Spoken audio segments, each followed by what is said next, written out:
Hi everyone, in this video I'm going to show you how to replace this key fob battery.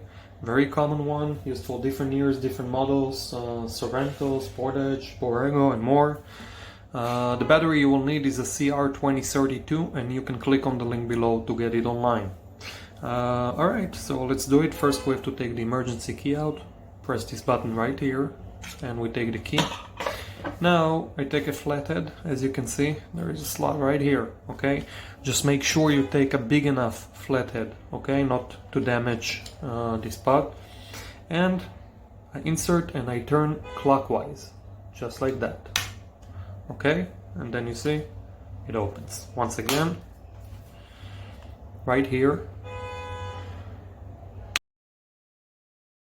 clockwise. You can do it also here just to make it a little bit bigger if needed, okay? And